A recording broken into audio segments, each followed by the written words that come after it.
Welcome to HFY Stories. Please subscribe to the channel. Your one click means the world to me. Jiho's datapad nearly slid from his damp hands when 47 council representatives turned toward him at once.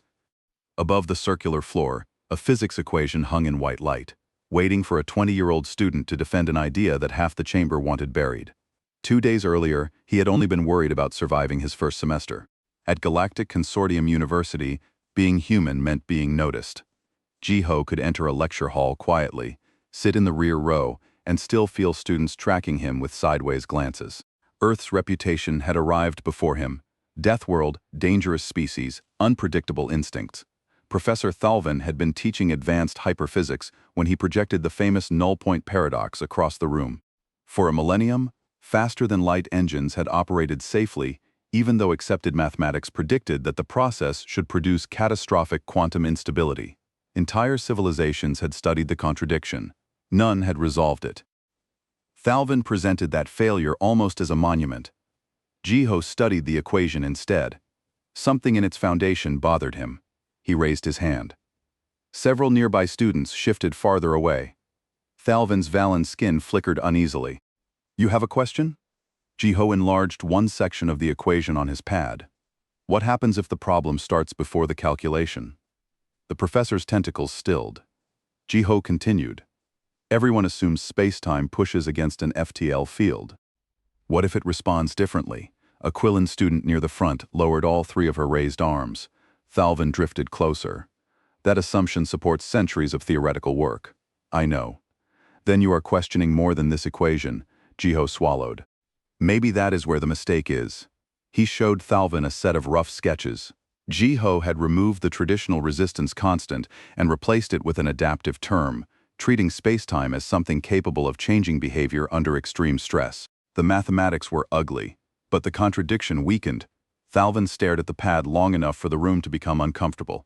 Then he dismissed the class 40 minutes early. Within an hour, Jiho was standing before 16 senior academics. Dr. Quenthar, silver feathers drawn tight against her neck, studied his calculations with open suspicion. "You replaced elegance with thousands of approximations. I was testing possibilities. You attacked the equation with brute force." Jiho shifted his weight. "Did it fail?" Quenthar looked back at the display.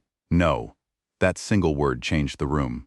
Professor Melassa approached next, light moving through her crystalline body as she traced the altered model.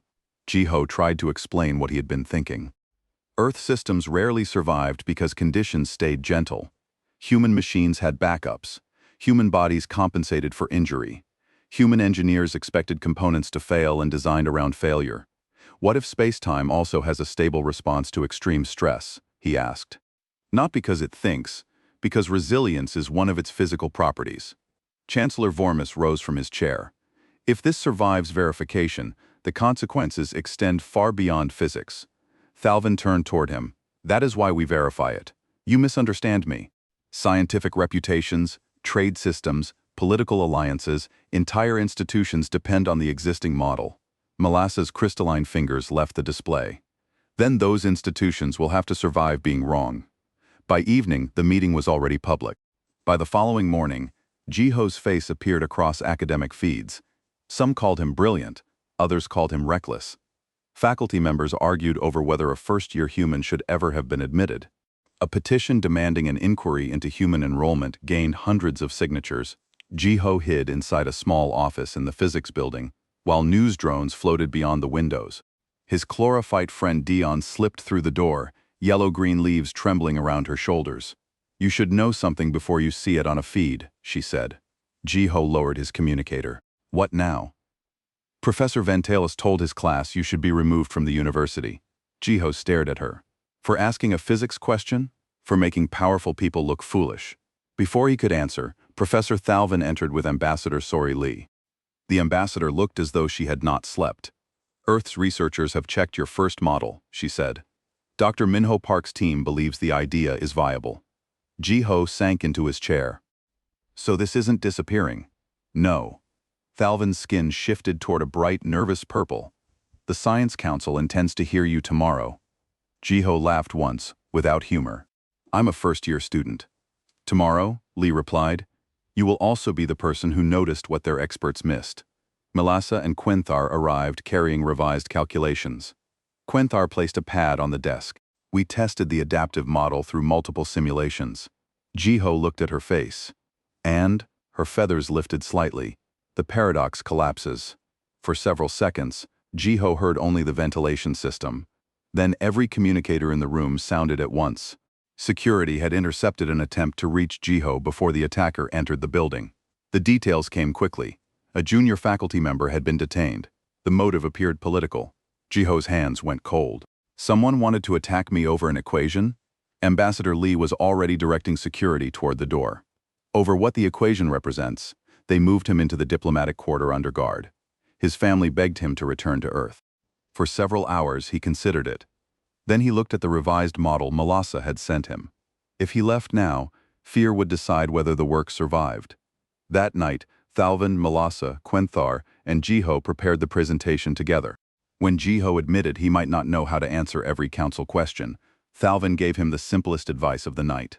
Then say you do not know. Ignorance can be corrected, pretending cannot.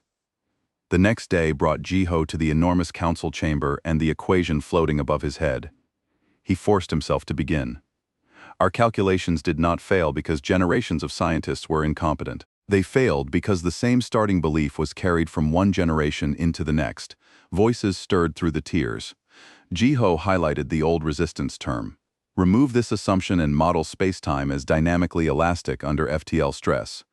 The energy no longer produces the contradiction you expect. The geometry redistributes it. A counselor interrupted. You are giving intention to physical law. No, Jiho replied. A bridge flexes without deciding to flex. A material absorbs stress without making a choice. I'm suggesting spacetime has behavior we failed to model. Melassa stood. Our independent calculations support him. Quinthar rose beside her. So do mine. The admission carried extra weight. Everyone knew she had begun as one of Jiho's harshest skeptics. Arguments broke out across the chamber. Then a side door opened. Professor Thalvin entered supported by medical staff, several tentacles wrapped in treatment bands. Jiho stepped toward him. What happened? Thalvin waved him back toward the presentation floor. There was another attempt before dawn. The chamber went quiet. Thalvin settled painfully into his seat. The attacker tried to reach Jiho. I happened to interrupt him. Security investigators entered moments later with worse news. Professor Ventales had been involved, and evidence connected both incidents to Counselor Dressen, who had financed the effort to suppress the human-led breakthrough. Dressen was removed from the chamber shouting that human academic success would alter the political balance of the consortium. Ambassador Lee stood after he was gone. You say that as though change itself is evidence of failure. No one interrupted her. You invited humanity into your institutions while assuming we would learn only from you. Now a human student has contributed something unexpected, and your response has exposed a contradiction more embarrassing than the one in your mathematics. She gestured toward Jiho. If your commitment to knowledge survives only while knowledge protects your status, then it was never a commitment to knowledge. An ancient counselor named Thenvik slowly rose. He had studied the paradox for centuries. His voice was quiet. We considered ideas similar to this long ago. Jiho looked up sharply. Thenvik lowered his head. We abandoned them because they made the universe appear less orderly than we wished it to be. Eventually, our discomfort hardened into certainty. A murmur moved through the chamber. The old counselor faced Jiho. You reopened a door we chose to seal. He requested an immediate vote to recognize the new model, release the research across the Galactic academic network, and formally acknowledge the treatment of Jiho and Earth. The count ended in a tie. Chancellor Vormis checked the result twice. Under council procedure, the deciding vote belongs to the senior physics faculty member present. Every face turned toward Thalvin. The professor pushed himself upright. For 4 centuries, I have told students that science demands curiosity. Yet when this paradox resisted us long enough, I stopped being curious about it. His skin deepened toward violet.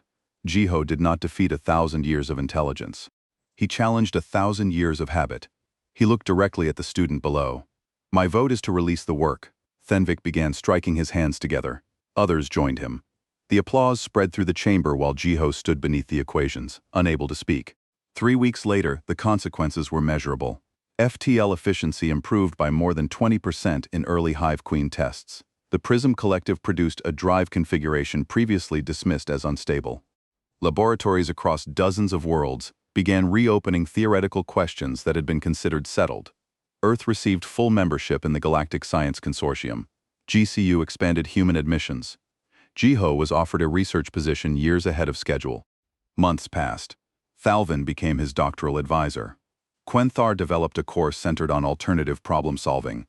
Dion joined Jiho on research projects combining radically different scientific traditions. 6 months after the council vote, Jiho returned to the lecture hall, where he had once tried to disappear into the rear row. This time, he stood at the front. He placed another unsolved equation above the class. A Quillen student raised an arm. What if the assumption about quantum time is wrong? Jiho stepped aside from the display. Show us. 5 years later, 15 human students sat among species from peaceful worlds, hostile worlds, ocean worlds, and high-gravity colonies. Jiho, now the youngest assistant professor in GCU history, taught beside Dion in a mandatory cross-cultural problem-solving course. The day's subject was the cascade interference phenomenon. Before Jiho finished presenting the accepted model, a human student lifted her hand. Could wave function collapse take measurable time? An older Valen raised a tentacle from another row. Or could the observer be changing instead of the wave? Dion opened the simulation field. Jiho said nothing. Across the room, datapads lit one after another. Students leaned toward strangers. Equations split into competing branches, and the empty simulation grid filled with new lines faster than the software could number them.